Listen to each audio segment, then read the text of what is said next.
Guys, how you doing today? I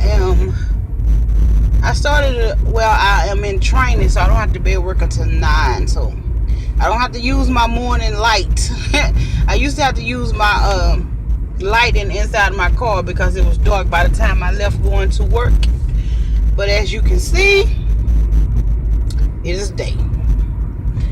How are you guys doing this Tuesday morning? Guys, let's get into this review. I am titling this video Introducing Peter Gunz. When I tell you last night I was proud of Peter, I was so proud of Peter. You know what, guys? All it showed us is that Peter is a man. Yes, he got all these babies and whatever, but deep down inside, Peter is a man. And I'm going to go ahead and talk about Peter. Okay. Well, the episode started off with... No, I'm just going to go on to Peter. Okay, Cisco meet up with Tara, and he was telling her about, him and Peter had... almost came to blows, and he said out of all the creep squad, out of everybody in the creep squad, he really had really cared about Peter. And him and Rich fell out. Excuse me, guys. Him and Rich fell out, but him and Rich probably fell out behind Diamond Strawberry, because y'all remember when Rich went up behind Cisco. Oh, excuse me, honey, that strawberry soda ain't playing this morning. When Rich Dollar started talking to Diamond Strawberry. Now, I don't know if the rift was before that, but I do know that would make me look at you sideways too, because he did run up behind Cisco and started trying to get at Diamond Strawberry. So I don't know if the disconnect between Rich and Cisco came from that or something else, but he really have a problem with Rich Dollars. He's taking his frustration out on Peter Gunz, which I don't agree with that, because your anger is directed toward whoever your anger is directed toward, not a friend of the person you are pissed off at. You know what I'm saying? So I don't get that about Cisco. I don't get that. If your beef is with Rich Dollars, man, keep your beef with Rich Dollars. You know what I'm saying? Last night, after Cisco meet up with Tara, and you could tell he got emotional. He really cared about Peter. I feel genuinely care about Peter. And then we didn't find out until him and Peter almost came to blows, that because Peter wasn't trying to walk away. Peter was like, what's going on? And what I like about Peter stood there and he was like, I'm not your enemy, man. What's going on?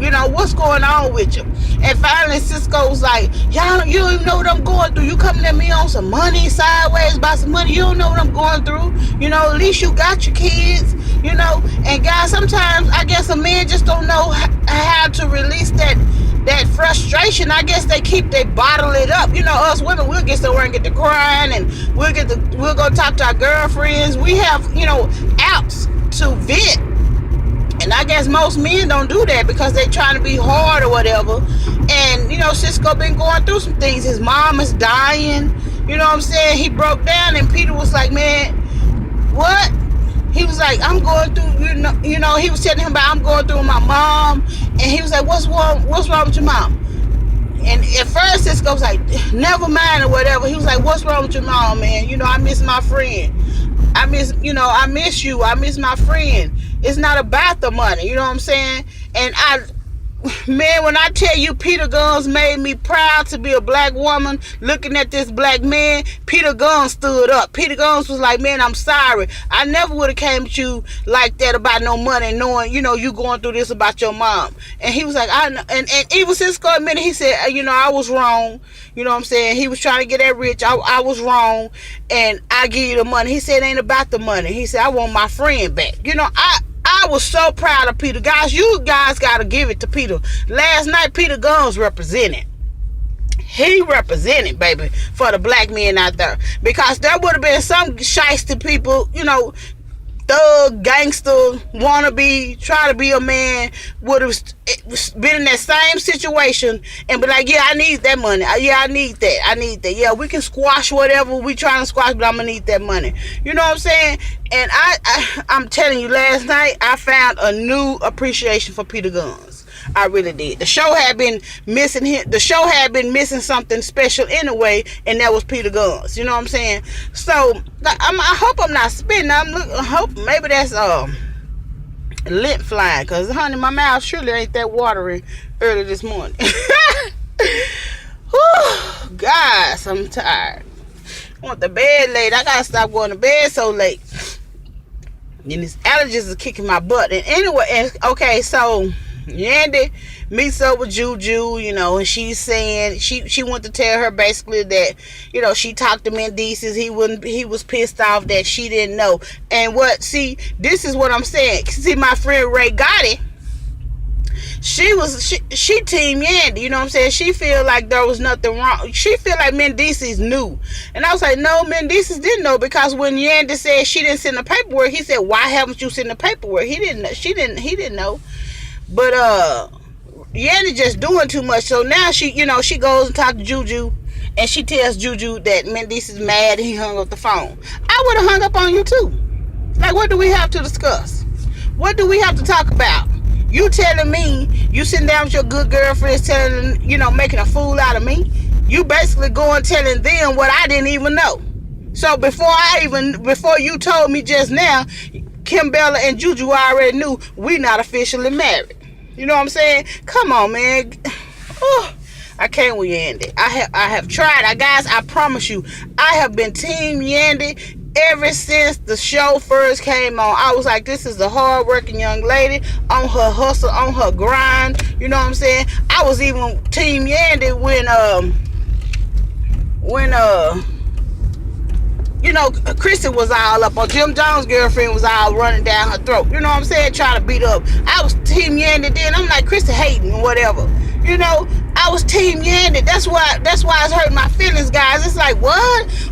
What's going on? I've been team Yandy through it all. You know what I'm saying? My heart broke just along with hers when Mendices had to go turn himself in. My husband was sitting there like, are you serious? Yes, I'm talking about, I'm shedding tears myself. Do you hear me? I've been team Yandy. So for Yandy to be acting the way she's acting now, that hurts my feelings, because I've been ride or die for this girl ever since I started watching the show. And then now all of a sudden you over the top dramatic. Like, what's going on? You don't need airtime, mama. You done already solidified your spot on Love and Hip Hop. And not only that, Mona Scott Young is your girl. So you know what I'm saying?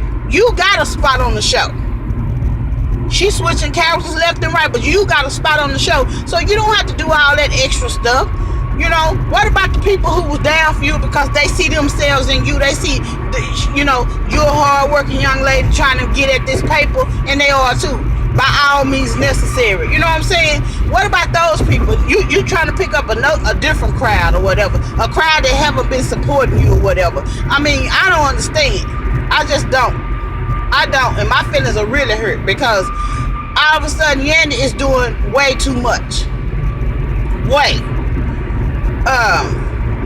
Then she get a phone call. She tells Juju that somebody named Coco, which is Samantha's best friend, reach out to her and tell her she needs to talk to her. You know, Juju like, oh no, you might want to be careful with that. You know what I'm saying? But Yandy knows, and she want to know what time it is, unless it's game. You know what I'm saying? Unless this is scripted. She goes and meet the girl, and she telling her how Erica trying to bring her down, how Erica have this covert operation, you know, bring down Yandy, covert operation in progress. You know what I'm saying? And then she said Samantha started coming at her sideways. You know what I'm saying? I guess because she was saying that's stupid, or she was standing up and saying, well, you know, you too grown. You know how we are women. If my friend came to me on some foolishness, I'm gonna say, girl, you too grown to be trying to be on some petty stuff like that. If you my good girlfriend, I'm gonna tell you what time it is. Girl, stop the madness. You know what I'm saying? Get over it. It's too many other men in the sea. It's too many whatever. I'm sorry. I have not found a man that have made me lose my mind to where I have lost all sense of reality. I'm sorry, guys. I'm so sorry. And really, I don't even want to meet nobody like that. I don't want to meet a man whose bedroom game is so tough that I lose all sense of reality. I don't. That's not right. I'm 45, and if I haven't met him before now, I definitely don't need to meet him right about now. He can stay wherever he at. You know what I'm saying? I need a man that's gonna keep me in reality, not lose all sense of reality. I'm sorry, I just can't. And so she meets up with Coco, and Coco is just spilling the tea: peach, raspberry, lemon, baby, green tea, black tea, sugar-free tea. She's spilling it all. Do you hear me? Every ounce of the tea. And so now you had to know how to go forward. But here's the deal: for one, when Samantha and Erica come at Yandy now, all that wifey stuff, it's not gonna fly, because now they know the business. Okay, really, you can go and see if somebody's married. You can go and look up a marriage license. I'm surprised that neither one of them actually have. You know what I'm saying? So they ain't the brightest, sharpest tools in the toolbox. Sister like me, I'm finna go pull your name up, and I'm finna go see if you're married. If there's a marriage certificate filed with the state of whatever whether it's New York or New Jersey. Me personally, but I guess everybody ain't my type of nosy, because I have a certain type of nose. I'm gonna find out what I need to find out. I'm missing my card in my field. I should have been a private eye. I really should have. I should have been a private eye, because you better believe I'm gonna find out what I need to find out. But yeah, so now when they come at her, they gonna come on some, you ain't his wife. Like, baby, shut up, because I would too. I'd be like, baby, show me the proof. I don't want to see the ring on your finger. Show me the signed, sealed marriage certificate. Excuse me, guys, I think I'm getting a little cold. Show me the certificate with the seal saying, from your state, saying you are officially married, and what day, and who signed off on it, and whatever and whatever. And if you can't show that to me, I need you to shut up. Just give me the information so I can take my child to see his daddy, because you not the wife. You know what I'm saying? But that's just me. Anyway, so DJ Self meet up with Major Galore. When she had her hair up in a bun or something, she kind of looked like a not so cute Kiki Wyatt. Like, Kiki Wyatt to me is very pretty, but Major Galore kind of looked like her, like maybe I don't know. She looked like she resembled her. Yeah, she resembled her.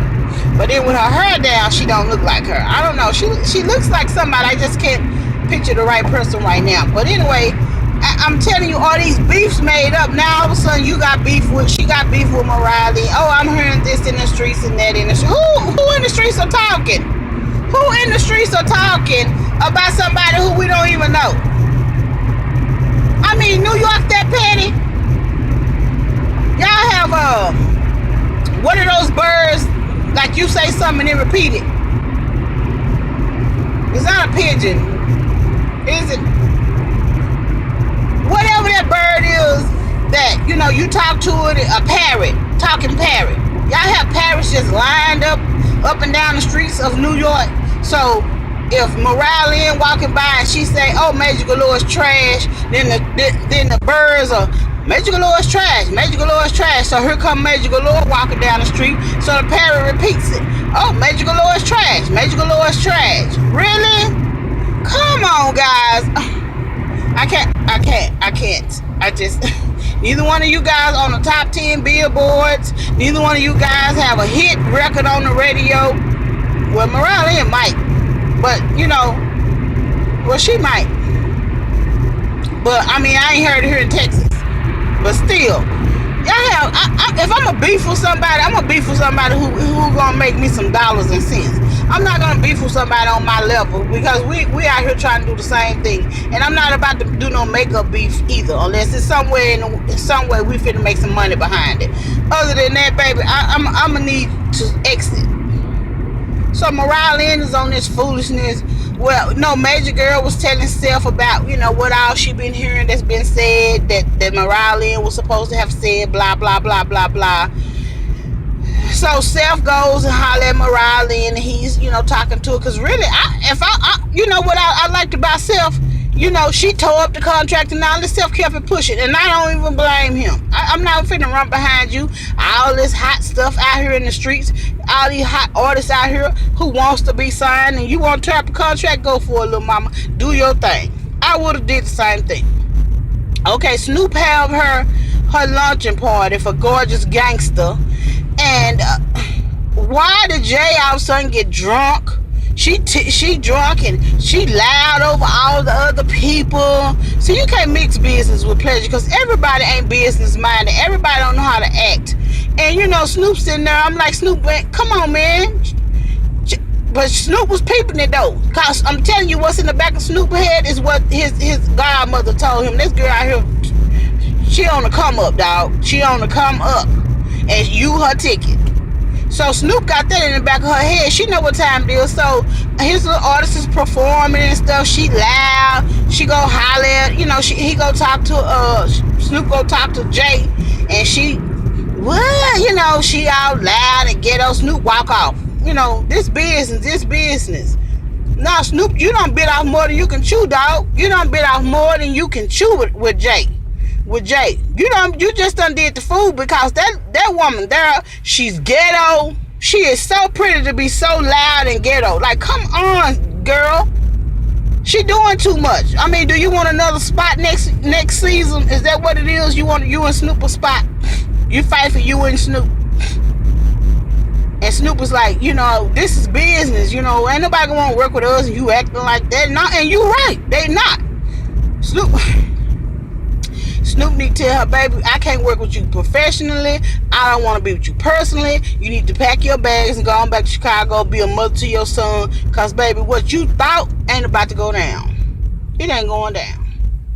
Snoop, she just doing too much. Doing way too much. So that was Peter. That was Cisco. That was Yandy. Remy Ma. She go and do the hip-hop she goes and give I can't think it is the hip hop awards, and she did a tribute to Mr. Elliott. Papoose take out the eagle handle pregnancy test. He feel like he done shot one up in her. Plotting. Papoose want that baby by all means necessary. Y'all better quit playing. And he give her a pregnancy test, and they didn't have nothing else to talk about other than the hip-hop awards and whatever. They didn't have a story, so it is what it is. I guess Mama said, I'm not finna keep overpaying these people. They ain't got no spots. Yandy show up at the at Snoop's party. She had Bianca. I guess Bianca didn't have no role, no lines. White Chocolate done went on with Sky, so she don't have a storyline. Plus, her and Mariah Lynn done fell out, so she ain't got nothing else to talk about. It is what it is, and it ain't what it ain't. Oh, this traffic is terrible, guys. But I think I gave you guys everybody. So Mariah Lynn and Major Galore meet up with Steph, and he wanted them to hash out everything. So they going at each other. Finally, he said, look, I got one spot. So take all this frustration and all this cattiness y'all have and put it into the music, because at the end of the day, one person gonna be picked to go to the big stage. I would have just walked off if I was him. I wouldn't even want to be in their presence. Two, just going back and forth for what? And neither one of y'all are top 10 artists. Really? That was Love and Hip Hop, guys. But I will be titling this Peter Gunz, introducing Peter Gunz, because baby, Peter Gunz to me get my trophy. He get the trophy. He get the award for outstanding black guy. Love some Peter Gunz. I'll see you guys later. Peace.